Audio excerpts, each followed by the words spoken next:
São pessoas indo embora ou pessoas chegando?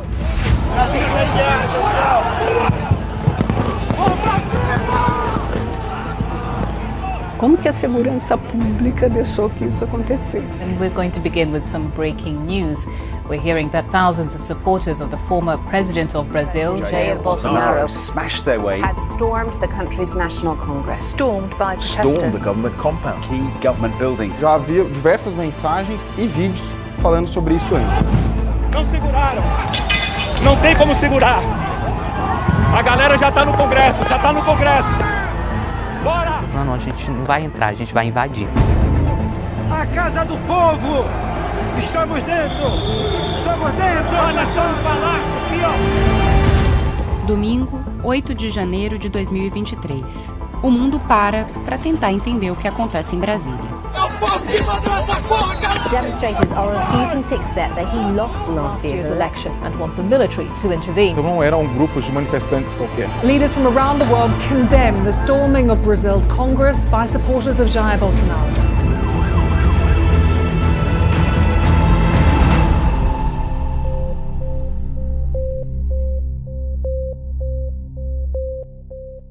Entender as raízes do que aconteceu naquele dia em Brasília não é tarefa simples. O 8 de janeiro é resultante da mistura entre fenômenos globais e mais de uma década de mudanças e momentos de inflexão na política e na sociedade brasileiras.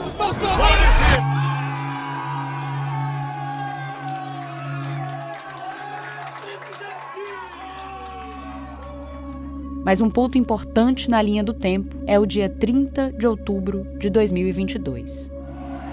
Quando Jair Bolsonaro perde a disputa pela reeleição e uma série de notícias falsas leva milhares de pessoas às portas de quartéis em todo o país. Na noite daquele domingo, mensagens compartilhadas nas redes sociais acusavam sem provas que a vitória de Luiz Inácio Lula da Silva era uma fraude e diziam que o presidente Bolsonaro poderia invocar o artigo 142 da Constituição para pedir uma intervenção militar e reverter o resultado das urnas. Os brasileiros têm 72 horas para sair nas ruas e pedir o artigo 142. O presidente não pode nem pensar em cogitar uma coisa dessa, senão será acusado de golpe. É o povo que tem que pedir. Temos 3 dias para tentar salvar o país. Vamos ver qual é a reação das Forças Armadas. A fake news do artigo 142, assim como a da fraude na urna eletrônica, não nasce nas eleições de 2022. Ela já havia sido mencionada por Bolsonaro em 2020. E desde essa época, constitucionalistas têm reiterado que em nenhum trecho o artigo autoriza uma intervenção militar. O STF, inclusive, já se manifestou em 2020, por meio de um liminar, declarando que os militares não têm a prerrogativa de exercer a função de poder moderador em um cenário de conflito entre executivo, legislativo e judiciário. Artigo 142.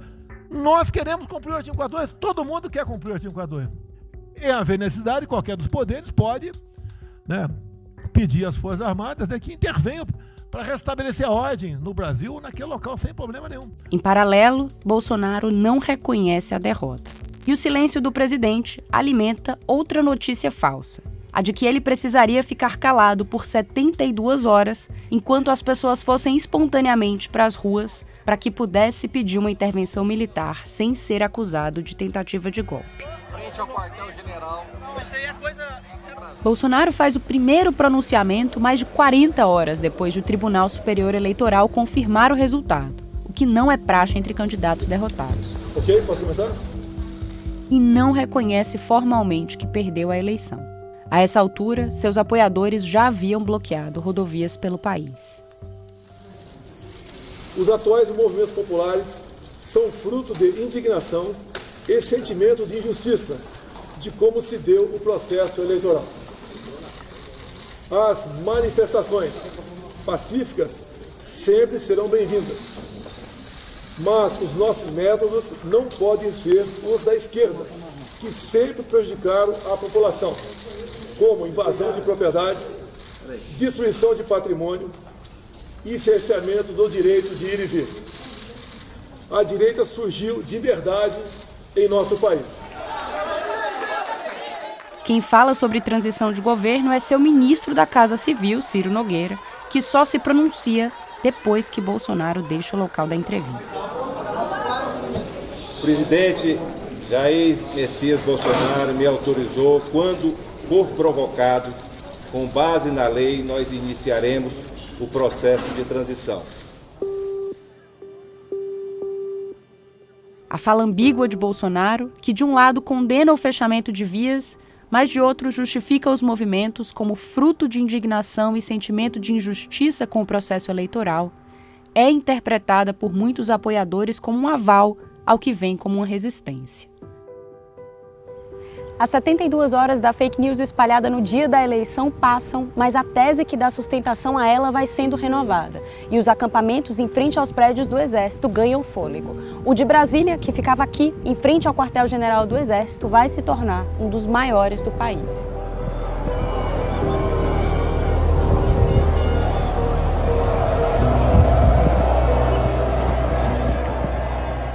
A gente chegou e veio o baque da estrutura, porque as pessoas vinham extremamente preparadas. Era uma época que chovia muito em Brasília, e então as pessoas traziam lona para conseguir dar suporte para a barraca. As pessoas trouxeram estrutura de alimentação, banheiro químico, tenda, palco, gerador de energia. Ana é jornalista, produtora da TV Globo no Distrito Federal e durante quase 70 dias frequentou o acampamento disfarçada. Ela vem sofrendo ataques na internet e pediu para não ser identificada. Então tinha uma estrutura muito grande. Foi quando a gente percebeu que ninguém tinha ido para passar um dia ou dois. Era de fato para ficar, a gente só não sabia até quando e para quê. Me fala um pouco sobre o que você chamou de tenda dos youtubers. Essa tenda ela foi montada algumas semanas depois que a estrutura de acampamento já tinha sido feita. E aí a primeira coisa que surpreendeu foi que tinha muito equipamento dentro dessa tenda. Então a gente via computadores de edição grandes, câmera, gerador de energia, roteador de internet, para eles conseguirem ter um suporte mesmo técnico, operacional, de câmera, fotografia, internet, iluminação, tudo. Afonso é colega da Ana na Globo e também trabalhou na cobertura do acampamento. Uma das coisas que eu sempre falei para meus colegas foi a quantidade de comida. É a barraca do agro, onde eles fornecem várias refeições. De carne, mais de 1 tonelada. Mais de 1 tonelada de carne. Então divulga esse vídeo o máximo que você pode e diz: vem para Brasília porque a guerra começou. A questão até para carregar os celulares. Eles faziam tipo uma gambiarra, tinha ali atrás uma espécie de tomada, que eram várias tomadas assim em um ponto. Então eles faziam praticamente uma fila para poder carregar o celular. No saquinho, na garrafinha, você deixa seu celular. Hoje tem 3 geradores e pelo menos 200 tomadas penduradas aqui. Tinha um palco aqui também? Tinha um palco, era um palco improvisado. Eu quero fazer uma convocação para vocês. A pessoa pedia local de fala, subia numa ordem que se escrevia no caderninho e você conseguia falar, fazer o que você quisesse. Mas era onde eles arrecadavam dinheiro, noticiavam, por exemplo, quantas pessoas estavam aqui, se chegava uma cidade nova, um ônibus de uma cidade nova, o horário dos caminhões, onde eles falavam horários de marcha, enfim, o palco era a central de notícias deles, digamos assim. Teve dias aqui que a gente estava de fato muito cheio, que eu mesma vi R$5.000 serem arrecadados em coisa de 30 minutos. E daqui a pouco eu subo aqui para falar quanto a gente arrecadou, amém? E dinheiro vivo, eles não pediam muito Pix, assim. Então eles pegavam uma bandeira, transformavam a bandeira como se fosse numa cumbuquinha e as pessoas jogavam o dinheiro ali e eles iam falando quanto que arrecadou. Aí assim, embora R$5.000 pareça um valor expressivo, para a estrutura que tinha aqui, para a alimentação que tinha aqui, para a quantidade de pessoas que tinha aqui, não é suficiente. Eles tinham uma rotina muito bem definidinha, na verdade. Então assim, de manhã tinha um horário do hino nacional, aí depois do horário do hino nacional eles formavam pelotões e marchavam como se eles fossem militares por estarem na frente do QG, então cumprimentavam soldados que passavam, ficavam numa estrutura de marcha. Aí depois tinha o horário das refeições, à tarde tinha o horário que todo mundo ia para onde os caminhões estavam estacionados, que eles faziam um buzinaço, que era para tentar fazer barulho, chamar a atenção da imprensa, e aí todos se reuniam ao redor dos caminhões, ficavam aplaudindo.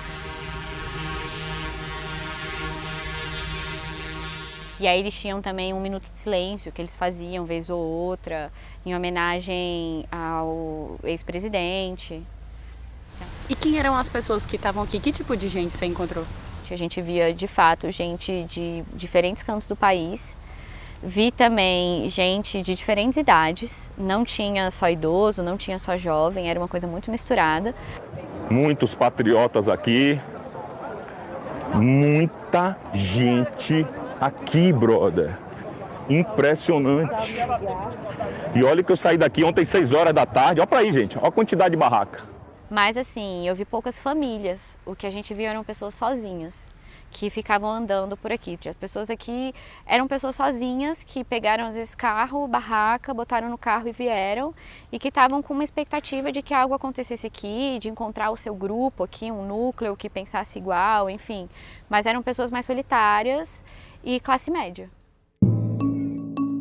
58 milhões de brasileiros votaram em Bolsonaro no segundo turno de 2022, 2 milhões a menos que Lula. E esse grupo é diverso. Uma parte é essencialmente antipetista, outra votou pelo discurso liberal de seu ministro da Economia, uns se identificavam com a pauta de costumes conservadora e outros com a própria figura do capitão reformado.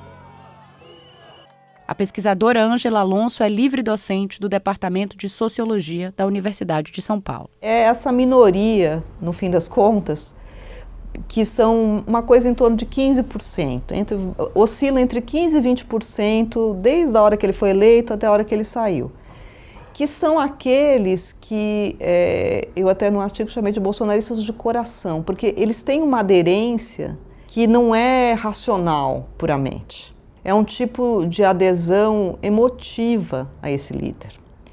E aí eu não acho que tenha a ver com o fato de que ele está produzindo algum tipo de lavagem cerebral, qualquer coisa assim.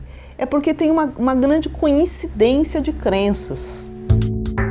Cada um dos grupos que votou em Bolsonaro é mais ou menos receptivo ao seu discurso. Mas essa comunicação tem uma particularidade do século XXI. As redes sociais, que têm protagonismo nesse enredo. Foi através delas que, por anos, bolsonaristas radicais conseguiram disseminar desinformação e notícias falsas de forma sistemática. É um uso estratégico, né? Não é um uso puramente instrumental de transmitir alguma coisa que já está pré-definida.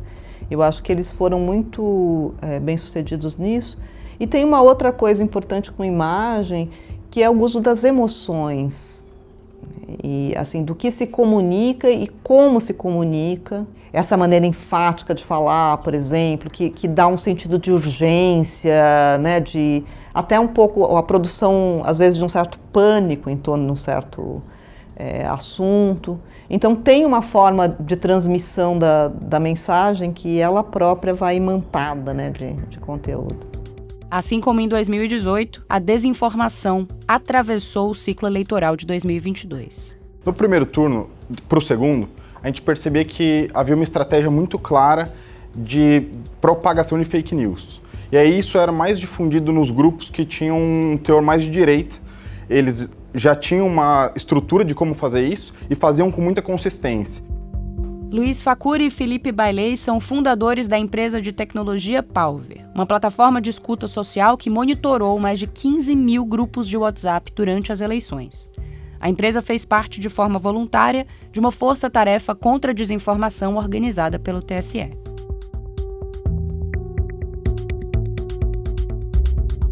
Porque antes era uma confiança muito grande de que eles venceriam as eleições e que era impossível do Jair Bolsonaro perder. E caso perdesse, isso indicaria uma fraude no sistema eleitoral. Até isso já havia alguns indicativos de vídeos pedindo código-fonte, da participação do Exército dentro da auditoria do processo eleitoral. Então já havia diversas mensagens e vídeos falando sobre isso antes. Quando o Lula vence as eleições no dia 31, o tom muda bastante. As pessoas começam a falar sobre um ato golpista, sobre fechamento de estradas, para tudo, que as eleições foram vencidas não pelo Lula, mas pelo judiciário. Então esse tom ganha uma força muito grande nas redes, e aí os grupos antidemocráticos começam a surgir a partir daquele momento, logo no primeiro dia. Assim como a adesão à retórica de Bolsonaro varia entre seus eleitores, o significado das convocações para a ação também muda de um grupo para outro. Então, havia grupos que falavam em pacificação, em atos pacíficos, em ficar na frente dos quartéis pedindo um acionamento do artigo 142, enquanto outros grupos já partiam para uma tomada mais radical de poder. Mas nos grupos radicais, isso desde o primeiro momento já havia uma chamada mais forte, uma chamada que a gente tem que tomar o poder por nós mesmos. Eles não acreditavam tanto nessa vinda das Forças Armadas, era mais uma coisa, a gente tem que fazer alguma coisa e esse ato tem que acontecer. Estamos todo mundo aqui junto. Brasília! Vocês, cara. Vem pra cá, vem pra cá. Vem pra cá, cada um fazendo sua parte. Melhor. Vem. Quanto mais gente, melhor. Por favor, pelo Brasil. A violência retórica vira violência política em 12 de dezembro, o dia em que Lula é diplomado, ou seja, quando recebe formalmente do TSE o título de presidente eleito.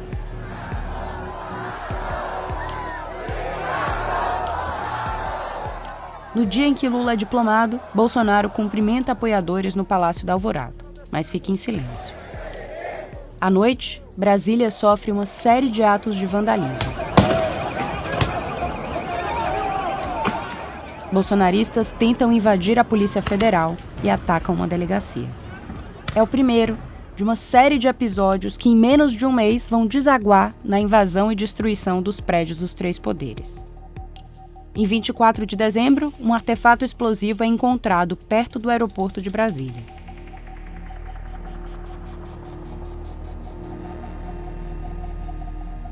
No dia 28, a Polícia Militar do DF chega a tentar desmontar o acampamento, mas recua e interrompe a operação.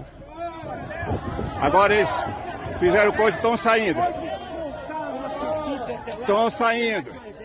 Os agentes são recebidos com hostilidade e, depois de uma ordem do Exército, a operação é interrompida. 2 oficiais da PM, o coronel Jorge Eduardo Naime Barreto e o ex-comandante Fábio Augusto Vieira, disseram em depoimentos que o Exército impediu pelo menos 3 iniciativas da Polícia Militar para desmobilizar o acampamento. As Forças Armadas não se manifestaram sobre esse assunto e, em nota, afirmaram que a ordem para suspender a desmobilização em dezembro fora dada no intuito de manter a ordem e a segurança de todos os envolvidos. Em 30 de dezembro, Bolsonaro deixa o país. Viaja para os Estados Unidos em um avião da Força Aérea Brasileira. Ele se recusa a passar a faixa presidencial para Lula na cerimônia de posse. Como foi difícil ficar 2 meses calado, trabalhando para buscar alternativas. Lula é empossado no dia 1º de janeiro de 2023. Já Bolsonaro mantém nas redes sociais sua descrição como presidente do Brasil e candidato à reeleição, e segue publicando conteúdo sobre as ações de seu governo. No sábado do dia 7 de janeiro, pelo menos 100 ônibus trazendo apoiadores de Bolsonaro chegaram a Brasília. Chegando mais outro ônibus lá pra frente, ó. Tem contingente aqui, tem que vir muita. A polícia não deixou ontem, mas a polícia não conseguiu segurar os ônibus que tá chegando, ó. A todo instante chegando ônibus aqui no QG de Brasília. Eu moro aqui no Sudoeste, que é um bairro vizinho à Praça dos Cristais. Então, eu passo aqui com bastante frequência, eu passava por aqui mais de uma vez por semana, porque é uma maneira de cortar caminho para eu ir para o hospital universitário, onde eu faço o acompanhamento de saúde. Ana Carolina Rocha é funcionária pública e assistiu às diferentes fases do acampamento. Tinha sempre um carro de som, dizendo palavras de ordem ali, e aí com o tempo, essas tendas daqui da beira foram virando comércio. Então começaram a ter faixas, barbearia do fulano, lanche da ciclana e etc. Então foi virando um comércio aqui na frente. E muita gente durante o dia, faça sol, faça chuva. Literalmente. Literalmente. Na madrugada do dia 7 para o dia 8, eu tinha saído, passei aqui no eixo monumental, aqui na beira da Avenida do Exército, e eu vi de madrugada, bem no meio da madrugada, ônibus chegando com gente, descendo com gente. O que a senhora pensou? No primeiro momento eu parei e olhei assim e falei assim, gente, são pessoas indo embora ou pessoas chegando? As pessoas estavam chegando e de diversas partes do país. A convocação tinha circulado dias antes pelas redes sociais. A gente vai fazer uma concentração lá no QG para a gente conseguir reunir todas as pessoas para o plano B, ok? A partir do dia 3 de janeiro, a gente percebe que muitos vídeos começam a aparecer de pessoas reunidas no QG de Brasília e fazendo uma convocatória para que outros manifestantes do Brasil inteiro pudessem ir a Brasília e que lá aconteceria um grande ato. E aí no dia 5, isso se torna muito forte, muitos vídeos sendo compartilhados, de ônibus chegando, de caravanas chegando. Àquela altura, as autoridades já sabiam que havia possibilidade de manifestações em Brasília. Às 10 da manhã do dia 6 de janeiro, representantes de pelo menos 10 órgãos haviam se reunido para planejar o esquema de segurança do domingo. O receio de uma invasão em Brasília não era exatamente novo. 2 anos antes, em 6 de janeiro de 2021, apoiadores de Donald Trump tinham invadido o Capitólio, coração do Congresso dos Estados Unidos. Também lá eram seguidores de um presidente derrotado, inconformados com o resultado nas urnas, e inflamados por notícias falsas e meses de acusações de fraudes, sem provas. Something's wrong here, something's really wrong, can't have happened, and we fight. We fight like hell, and if you don't fight like hell, you're not going to have a country anymore. Diante das muitas coincidências, muitos viam no caso do Capitólio um prenúncio do que podia acontecer no Brasil. O ministro da Justiça, Flávio Dino, estava trabalhando em Brasília naquele domingo e assistiu aos ataques das janelas de seu gabinete, que fica de frente para a Praça dos Três Poderes. Foi lá que nós conversamos, no fim daquele janeiro. Obviamente, todo mundo sabia que haveria manifestações. Todo mundo sabia, porque havia ampla divulgação na internet e houve uma preparação similar àquela que foi feita para a posse, levando em conta as competências constitucionais de cada um dos órgãos de segurança pública.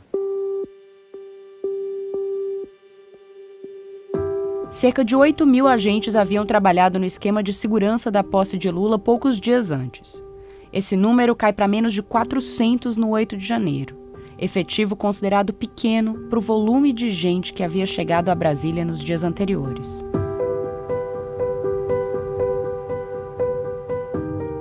Como essa é uma cidade com status especial, Distrito Federal, o planejamento de segurança para manifestações é particular. Envolve tanto órgãos ligados ao Ministério da Justiça quanto a Secretaria de Segurança Pública do DF, com competência estadual, portanto. Naquele momento, o governador era Ibanez Rocha e seu secretário de Segurança, Anderson Torres, ex-ministro da Justiça de Bolsonaro. Ele assumiu o novo cargo em 2 de janeiro e logo depois viajou de férias aos Estados Unidos. Antes de deixar o Brasil, o ex-ministro de Bolsonaro exonerou 2 funcionários que ocupavam cargos centrais na estrutura de planejamento e coordenação da pasta: o secretário executivo de Segurança Pública e o subsecretário de Inteligência. Eles foram substituídos, respectivamente, por Fernando de Souza Oliveira e Marília Ferreira Alencar. Em depoimento no início de fevereiro, Torres afirmou que essas foram as únicas pessoas que ele trouxe de sua antiga equipe do Ministério da Justiça para ocupar funções de relevância na secretaria. A ata da reunião de 6 de janeiro mostra que os comandantes da segurança tinham percepções diferentes sobre o risco de manifestações. Enquanto um diz que não havia consenso sobre o alcance das convocações, que havia inconsistência sobre o deslocamento de caravanas para Brasília, outros se mostravam mais preocupados, inclusive com o risco de ações violentas isoladas. Como de praxe, do encontro sai um protocolo de ações integradas.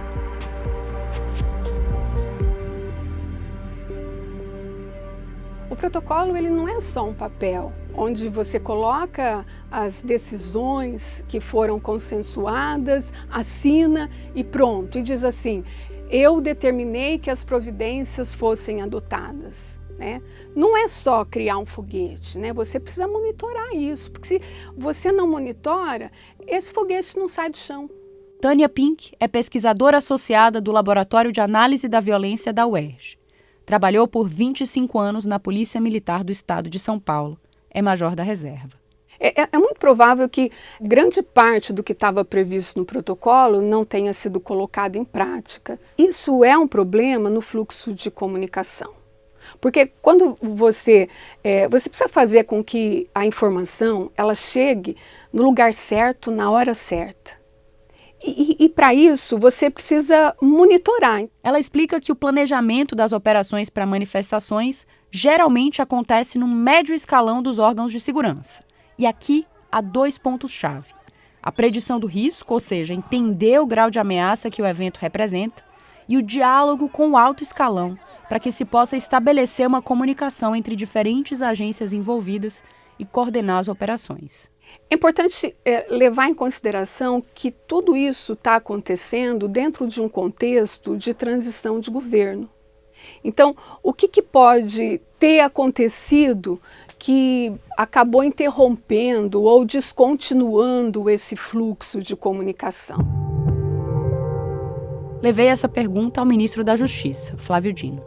Houve relatos do então secretário de Segurança em exercício no Distrito Federal ao governador, e o governador me passava no sentido de que tudo estava planejado, organizado, que não havia risco, etc.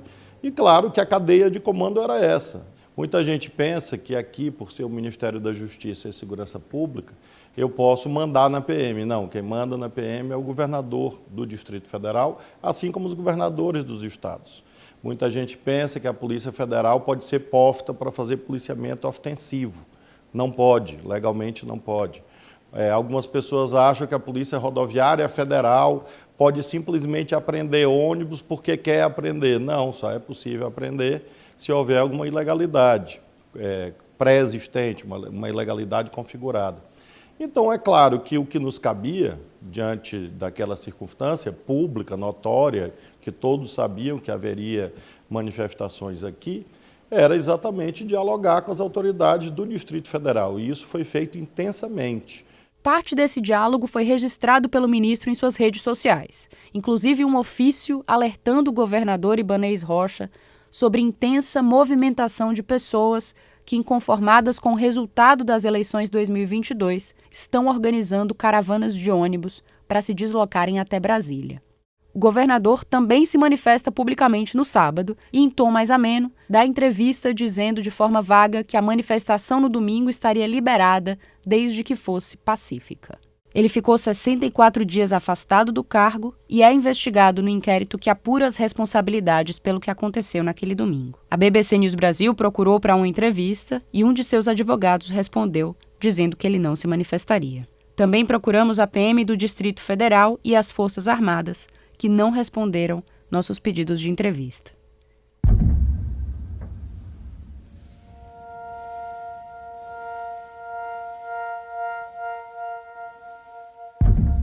Na manhã do dia seguinte, 365 policiais militares e 30 policiais legislativos se encaminham para dar plantão na esplanada dos ministérios. A nossa inteligência, em conjunto com a inteligência das outras forças, ao mesmo tempo nos passava de que os ânimos estavam acirrados e que poderia sim acontecer alguma situação. Adilson Paes é diretor da Coordenação de Segurança Orgânica do Departamento de Polícia Legislativa. Mais tarde, naquele dia, ele passaria 3 horas ao lado dos colegas, em confronto direto com o grupo que invadiu a Câmara dos Deputados. O que a gente tinha essas informações, mas a gente não tinha a dimensão de que haveria aquela quantidade de pessoas descendo ao mesmo tempo. Começou a marcha para o Congresso Nacional. No domingo, à 1 da tarde, uma multidão sai daqui, do local onde o acampamento estava montado, rumo à Praça dos Três Poderes. Histórico, um momento histórico aqui, certo?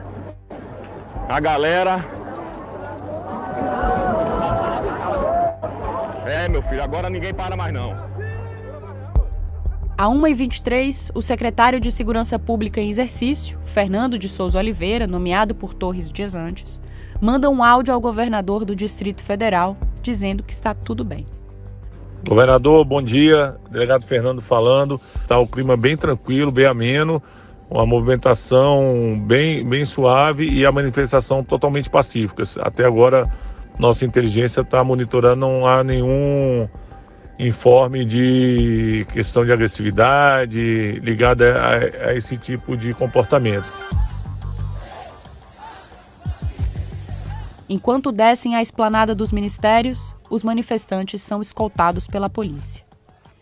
Quem também estava trabalhando naquele dia era Afonso, jornalista que frequentou o acampamento nos 2 meses anteriores. Eu lembro que eu estava sentado próximo ao ministério, aí uma pessoa chegou e falou assim, ó, o pessoal do QG tá descendo, a gente vai entrar. Aí a pessoa falou, não, a gente não vai entrar, a gente vai invadir. Você ouviu isso? Isso. E aí, aquilo já me deu um alerta.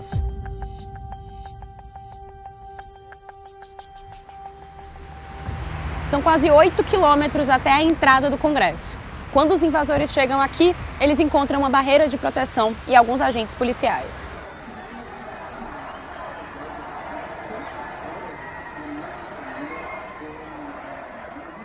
Aquela contenção, aquela linha de contenção, não é para conter um público que está disposto a praticar atos violentos.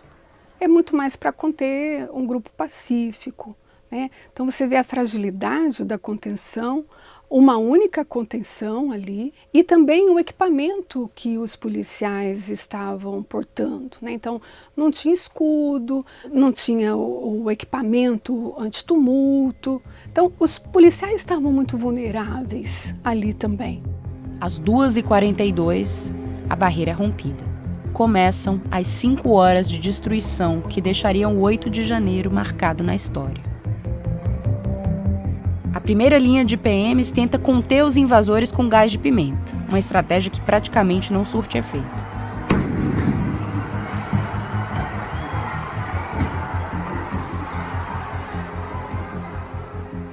Em pouco tempo, a área aqui do gramado do Congresso está tomada. Eles sobem a rampa, ocupam o teto, quebram vidros e invadem o prédio.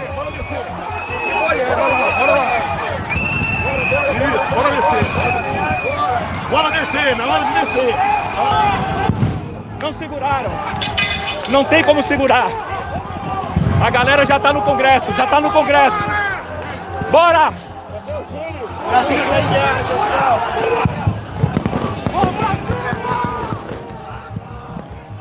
Mais próximo do Congresso há uma segunda linha de contenção da Polícia Legislativa, ligada aos órgãos policiais da Câmara e do Senado.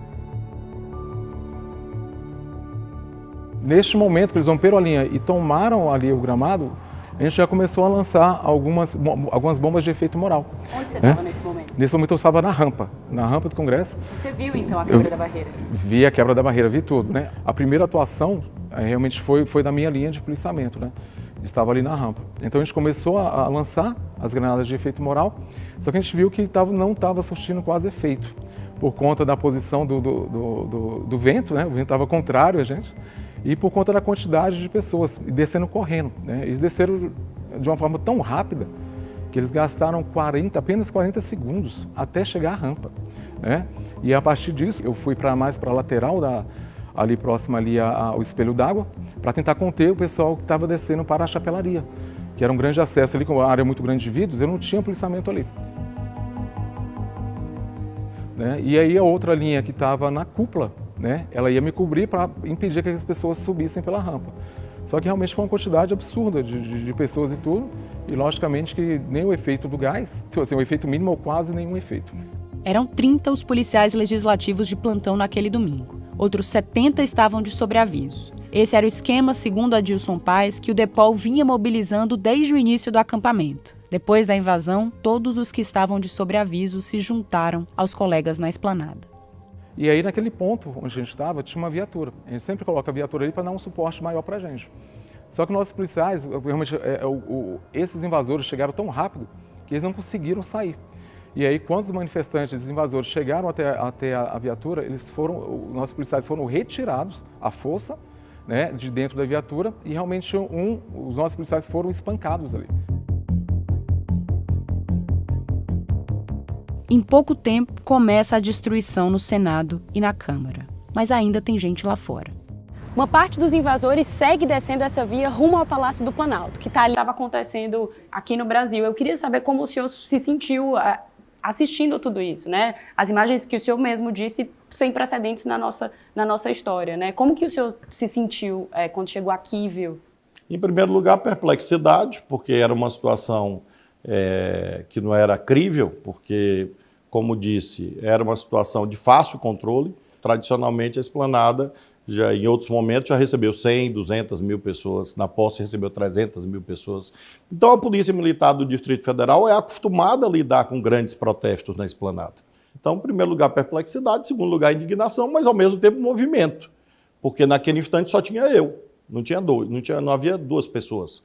Só havia uma, eu, aqui, nessa sala, tendo que tomar decisões que a princípio não me cabiam legalmente, mas que o dever do cargo impunha que eu procurasse, de alguma forma, suprir as lacunas derivadas dessas falhas, omissões, erros, crimes, enfim. E, obviamente, eu identifiquei um efetivo policial muito pequeno, diferente do que constava do planejamento, e aí procurei tomar as providências possíveis naquele momento, de contato com os poderes, inclusive o presidente da República, e contato com o governo do Distrito Federal.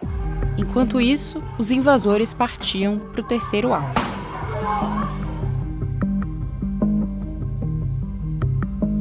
Na Praça dos Três Poderes ficam o Congresso, Planalto e o STF. Esse foi o último prédio tomado por volta das 3h30.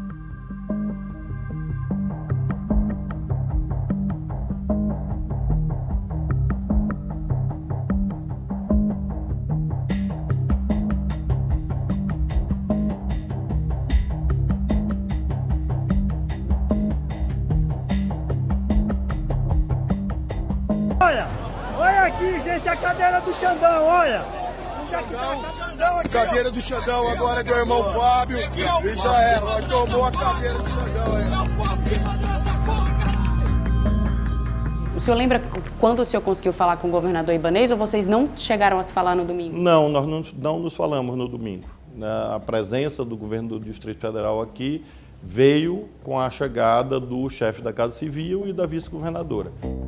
O ministro se refere a Gustavo Rocha e Celina Leão, que chegaram perto de 4h. Ele diz ter tentado ligar e mandar mensagens para Ibanez Rocha naquele dia, mas não conseguiu contato direto com o governador. Eu, obviamente, os interpelei. Bom, cadê a polícia, que estava no planejamento, a polícia ausente praticamente. E eles ficaram aqui durante um bom tempo, algumas horas, creio eu, também tentando mobilizar a PM do DF com alguma dificuldade, e os processos administrativos, os inquéritos policiais militares vão revelar o que se passava lá. Eu presenciei aqui a dificuldade deles de contato e a busca deles de mobilização dos efetivos. E aí a providência cabível naquele instante era assumir o comando da segurança do Distrito Federal diante dessa inércia, falha, ou conivência, não sabemos ainda, dessa cadeia de comando.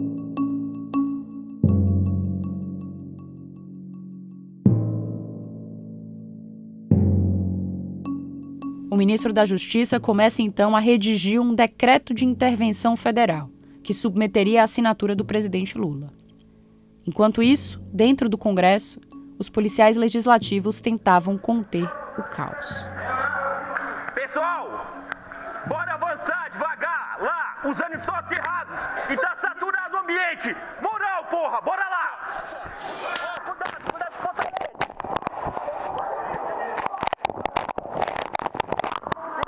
Segura.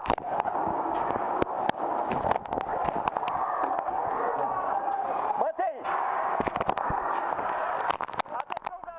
E aí você pode me contar um pouco sobre o que você viu dos manifestantes, né, das pessoas que você encontrou aqui? Pois é, no ponto que eu estou na parte externa, né, que eles começam a quebrar todas as vidraças e começam a tomar todas as nossas áreas, né? E eu concentrei nosso policiamento no salão verde, né, que é na área do plenário, via rádio, né? Então eu tinha que acessar por aqui onde que eles estavam, né? E quando eu entrei, realmente foi algo assim que foi muito, assim, que me impactou muito. Muitas pessoas de joelho rezando, né? Aquelas pessoas que estavam mais à frente, os mais jovens, né? Os mais preparados estavam à frente, né? Tentando invadir, tentando quebrar. E muitas pessoas realmente de joelho rezando. Então, aqui, exatamente aqui nesse ponto. E na parte aqui da escada, né? No início da escada que dá o acesso ao salão. E o que eles conversavam entre si? Você conseguia ouvir alguma comunicação? Pois é, entre a pessoa que estava rezando, não. Mas entre os outros, sim. Essa situação de que o objetivo deles era que chamasse a atenção, que seria a única forma de as Forças Armadas realmente apoiarem a causa deles, né? Uma intervenção militar. Então, todo momento eles falavam, não, as Forças Armadas vão vir nos apoiar, né? Lógico que seria só na cabeça deles, né? Porque as Forças Armadas não iam prestar a esse papel. Mas pela cabeça deles era que, a partir do momento que eles invadissem os 3 palácios, né, as Forças Armadas dariam todo o suporte para que fosse, sei lá, decretado um golpe militar ou algo do tipo. Com o Salão Verde da Câmara tomado, os policiais decidem guardar o plenário, um espaço simbólico da casa. E você pode mostrar pra gente o lugar onde vocês passaram as 3 horas de combate? A gente ficou exatamente onde estão esses pontaletes. Então a gente retirou esses pontaletes e fizemos uma linha exatamente onde estão esses pontaletes. Aí os momentos mais críticos, né, é que eles começaram a jogar muitas pedras, né, estilingues, né, com bolas de gude, né, rojões. A gente teve que recuar atrás dessas portas de vidro. Escudeiro, escudeiro, escudeiro! Teve que concentrar ali, porque aqui também estava muito contaminado com gás. E como eles estavam atacando muita coisa ali, a gente não conseguia visualizar muito bem.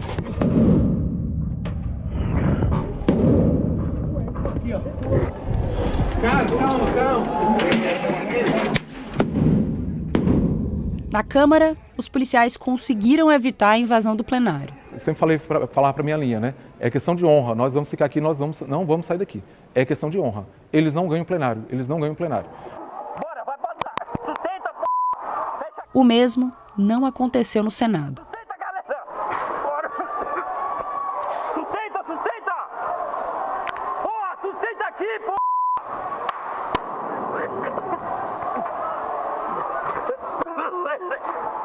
Daquele lado do Congresso, os agentes também viveram horas de intenso embate com os invasores.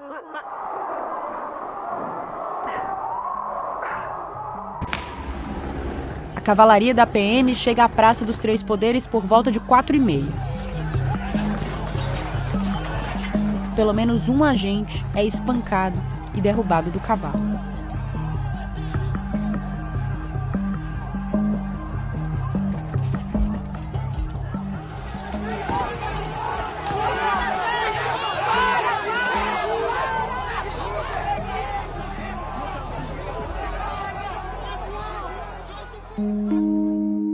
Pouco mais de 3 horas após a quebra da barreira em frente ao Congresso, já perto das 18 horas, o presidente Lula dá uma coletiva de imprensa em Araraquara, em São Paulo.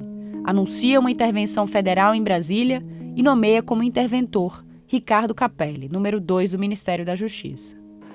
E eu queria dizer para vocês que todas essas pessoas que fizeram isso serão encontradas e serão punidas. Eles vão perceber que a democracia, ela garante o direito de liberdade, ela garante o direito de livre comunicação, de livre expressão, mas ela também exige que as pessoas respeitem as instituições que foram criadas para fortalecer a democracia. Chega o reforço. O interventor determinou a convocação de todo o efetivo disponível, conforme consta em seu relatório. As forças de segurança começam a dispersar os manifestantes, mas os prédios só vão ser completamente esvaziados por volta de 8 da noite. Elas sabiam para onde é que iriam e o que fariam. Acho que cada um ali tinha uma missão, uma orientação do que fazer ao chegar aqui. Tá? Então não eram grupos de manifestantes qualquer. Era um grupo que, de fato, a gente acredita que eles planejaram essa situação da invasão durante muito tempo. Vocês chegaram a se preparar para esse momento depois que viram o que aconteceu no Capitólio? Teve algum tipo de conversa entre vocês? Houve um documentário a respeito da invasão do Capitólio. a gente pegou esse documentário e fizemos um grupo de estudo em relação ao que aconteceu no Capitólio, as falhas que aconteceram e qual a situação da reação dos policiais lá. Fizemos um grupo de estudo, sim, então a gente já estava realmente ciente mais ou menos do que tinha acontecido lá. Nos Estados Unidos, 5 pessoas morreram na invasão ao Capitólio, sendo um deles um policial espancado pelos manifestantes. Mais de 100 agentes ficaram feridos. Acho que isso ajudou muito também, principalmente a questão da dispersão e de contenção aqui dentro. Mas lógico que a gente nunca imaginava que aquilo poderia também acontecer de uma forma muito parecida com o Brasil. Aguarda um pouco para ninguém machucar, aguarda um pouco para ninguém machucar. No Brasil, 8 policiais legislativos foram feridos, 4 hospitalizados. Entre os PMs, dezenas foram feridos, vários com gravidade. Centenas de pessoas foram levadas pela polícia. São quase 8 da noite e 5 horas depois do rompimento da barreira, finalmente chega ao fim a invasão e depredação dos 3 principais prédios da República. Menos de 1 hora depois, Lula desembarca em Brasília. Acompanhado de ministros do STF, ele caminha por entre os destroços. Em seu pronunciamento mais cedo, o presidente afirmara que Bolsonaro havia estimulado os atos de vandalismo. E aproveitaram o silêncio de um domingo, quando a gente ainda está montando o governo, para fazer o que eles fizeram hoje. Todo mundo sabe que tem vários discursos do ex-presidente da República estimulando isso. Ele estimulou a invasão na Suprema Corte, estimulou a invasão, só não estimulou a invasão no Palácio, porque ele estava lá dentro. Mas ele estimulou a invasão nos 3 poderes sempre que ele pôde. E isso também é da responsabilidade dele. Isso é da responsabilidade dos partidos que sustentam ele, e tudo isso vai ser apurado, sabe, com muita força e com muita rapidez. Pouco depois das 21 horas, da Flórida, Bolsonaro faz um comentário breve pelas redes sociais. Manifestações pacíficas, na forma da lei, fazem parte da democracia. Contudo, depredações e invasões de prédios públicos como ocorridos no dia de hoje, assim como os praticados pela esquerda em 2013 e 2017, fogem à regra. Ao longo do meu mandato, sempre estive dentro das 4 linhas da Constituição, respeitando e defendendo as leis, a democracia, a transparência e a nossa sagrada liberdade. No mais, repudio as acusações sem provas a mim atribuídas por parte do atual chefe do Executivo do Brasil. Quero me dirigir aqui, primeiramente, ao presidente Luiz Inácio Lula da Silva para pedir desculpas pelo que aconteceu hoje na nossa cidade. Pouco depois da meia-noite, uma decisão do ministro do STF, Alexandre de Moraes, afasta Ibanez Rocha do cargo de governador do DF. Exonerado do cargo ainda no domingo, Anderson Torres foi preso no dia 14 de janeiro, logo após desembarcar no Brasil. Seria solto em 11 de maio. Em sua casa, a polícia encontrou a minuta de um decreto para instaurar estado de defesa na sede do TSE. O objetivo seria mudar o resultado das eleições. Em depoimento, o ex-ministro da Justiça de Bolsonaro afirmou que o documento seria descartável e sem viabilidade jurídica e que não teria sido ele a colocá-lo em uma pasta na sua estante.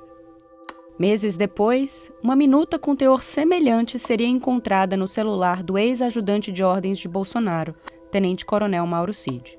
Ele foi preso em maio. Além de investigações e processos na Justiça, o 8 de janeiro levaria a uma Comissão Parlamentar Mista de Inquérito, ou CPMI, também provocariam a queda do primeiro-ministro do novo governo Lula, o general Gonçalves Dias, do Gabinete de Segurança Institucional, que apareceu em imagens vazadas ao lado de invasores no andar do gabinete presidencial no Planalto. Dias e membros do GSI foram acusados de serem amigáveis e ajudar os invasores. Ele nega e diz que estava evitando estragos e encaminhando invasores para serem presos.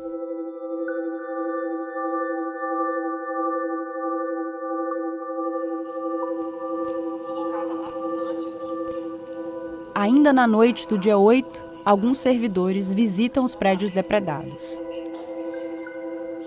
A gente viu uma cena de muita destruição, né?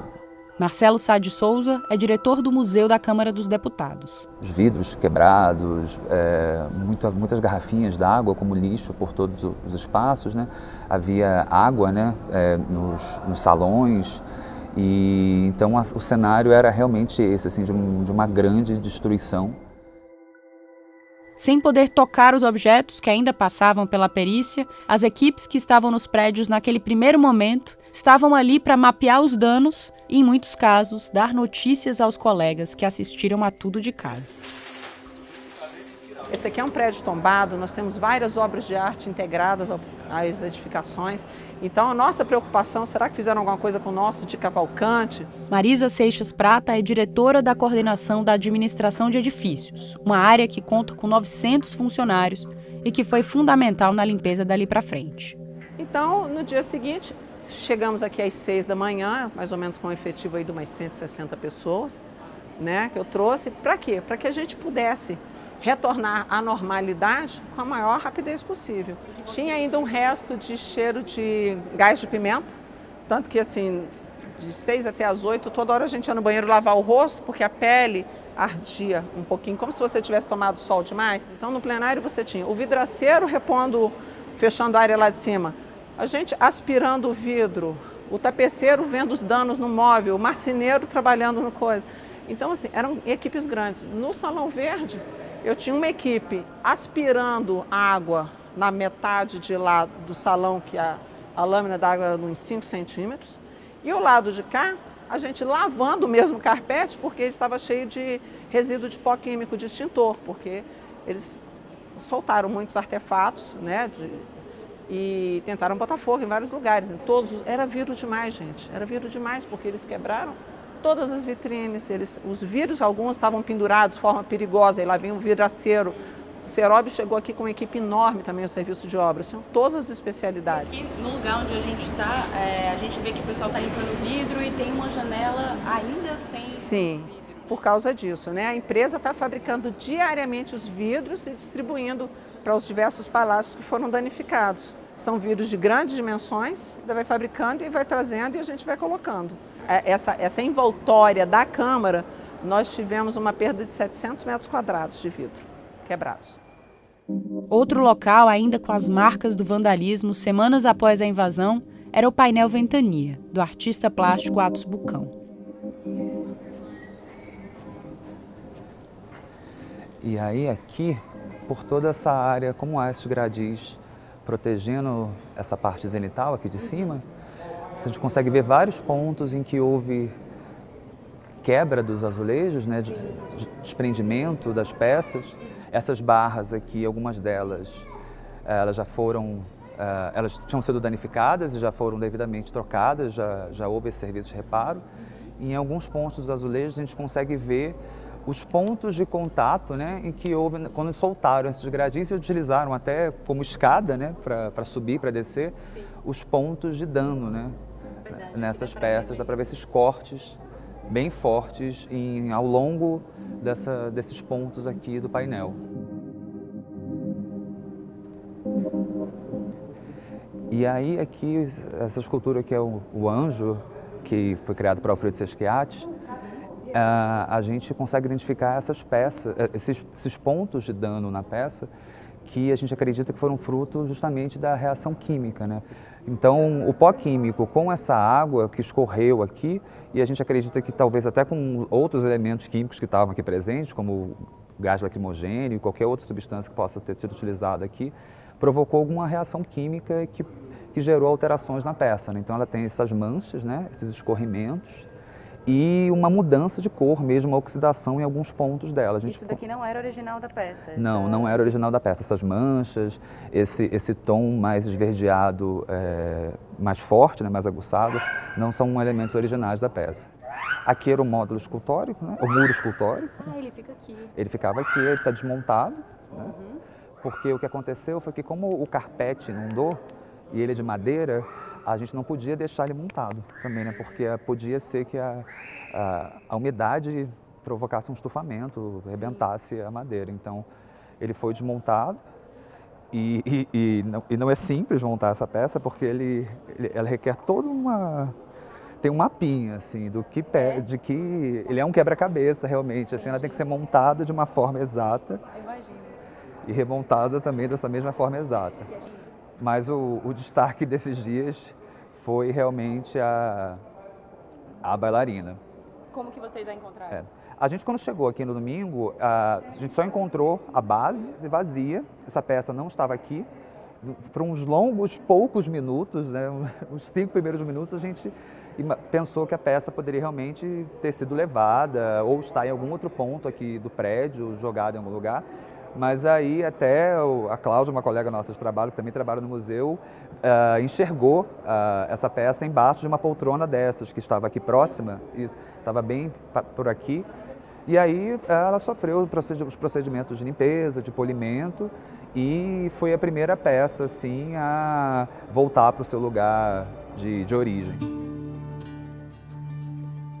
O trabalho de recuperação das peças é do setor de restauração, chefiado por Gilci Rodrigues Azevedo, que está à frente dos serviços de preservação da Câmara.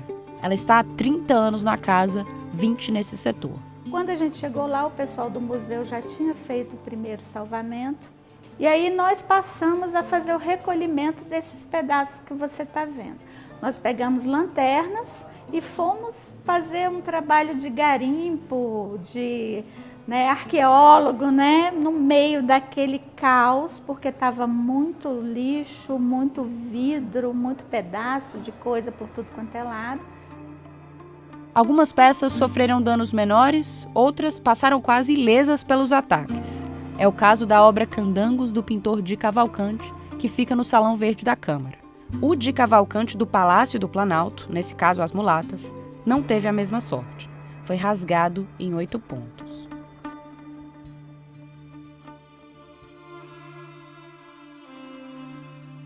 O relógio de pêndulo de Balthazar Martinot, uma peça do século XVII que chegou ao Brasil em 1808, também foi bastante avariado. No caso do Planalto, o órgão encarregado da restauração é o IPHAN, o Instituto do Patrimônio Histórico e Artístico Nacional. Na Câmara, a mesa da entrada do setor de restauração serviu por semanas de anteparo às peças mais danificadas. Caso dos presentes protocolares, lembranças trazidas por autoridades de outros países. Então aqui basicamente são vasos, Esse vaso aqui foi um presente da Hungria. Esse aqui é um vaso chinês, de porcelana chinesa, que foi dado como presente protocolar. Esse aqui é da Índia, esse presente, Esse aqui é da Coreia, Aquele lá é outro vaso chinês. E a gente está aguardando para, junto com os nossos gestores, resolver qual vai ser a melhor técnica a ser utilizada no restauro dessas peças. Ou nós faremos o máximo que a gente pode, um restauro mais artístico, Ou um restauro mais arqueológico, que é a gente monta o objeto com o que tem, mas a gente deixa nessa montagem todos os vestígios do dano causado ao objeto, inclusive as lacunas, inclusive as emendas. Pessoalmente, você prefere qual técnica de restauração? Depende muito. Nesse caso, eu prefiro deixar na peça o vestígio histórico, o vestígio da história, porque eu acho que ela vai falar muito mais alto.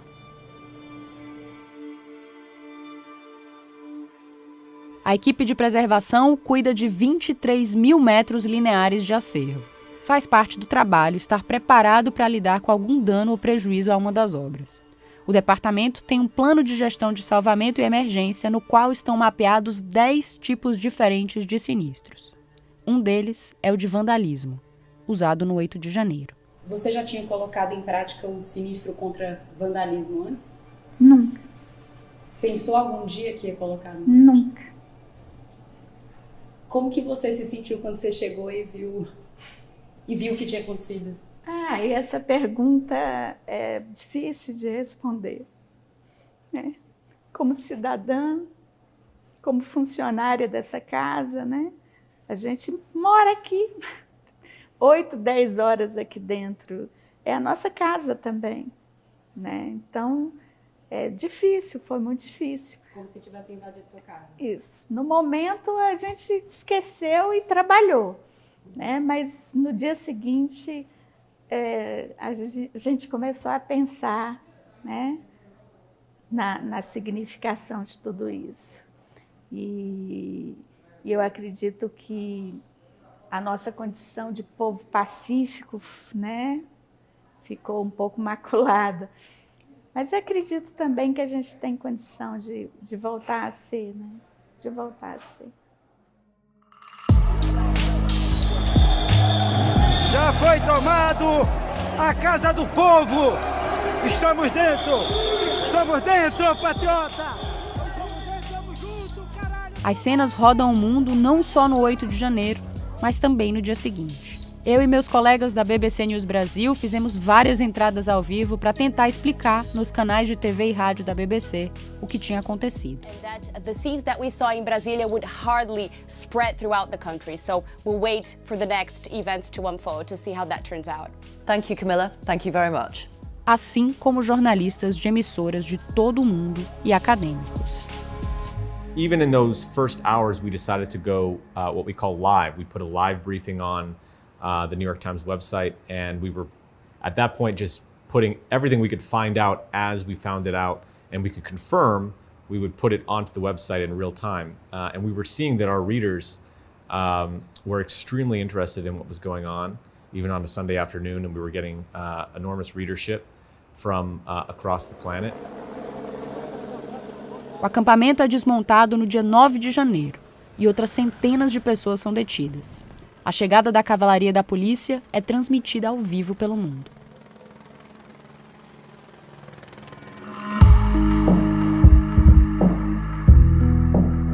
À medida que os dias passam, o foco do restante do mundo vai se voltando para outras notícias. Aqui, o Brasil ainda tenta entender o que aquele domingo significou e o que ele revela sobre o que vem pela frente.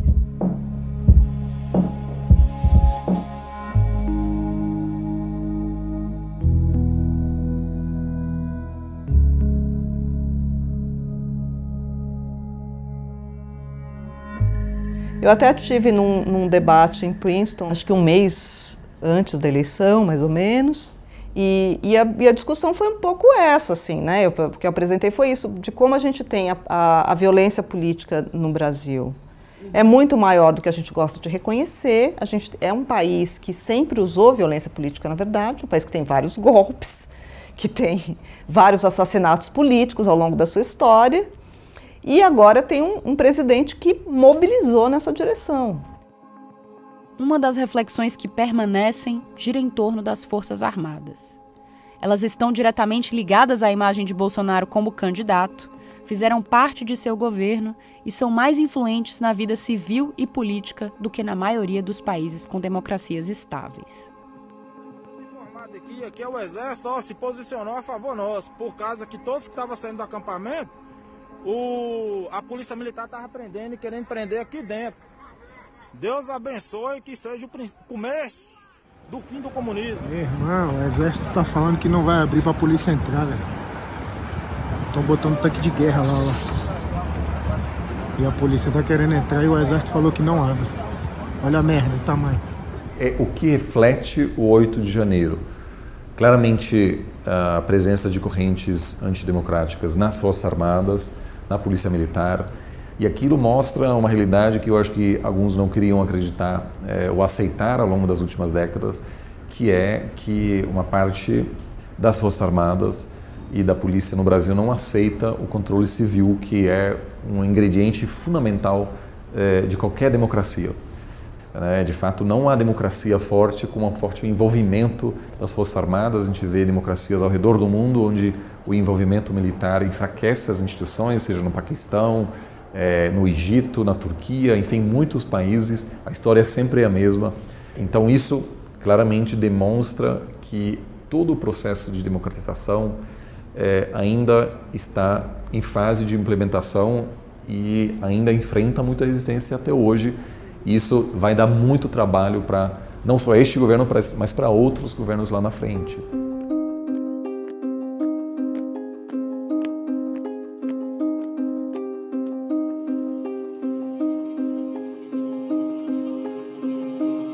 Outro tema fundamental e que não se esgota no 8 de janeiro é a mistura entre política e redes sociais. As redes sociais e a tecnologia e a internet, ela criou novos desafios para as democracias modernas. Ela criou um sistema fértil onde narrativas desinformativas engajam muito. Então, eu acredito de verdade que esse sentimento de ódio que a gente está vendo na política, ele vai se manter, não só no Brasil, acho que no mundo. Acho que isso é algo que não é particular daqui. Talvez não seja o Bolsonaro, talvez seja outra figura.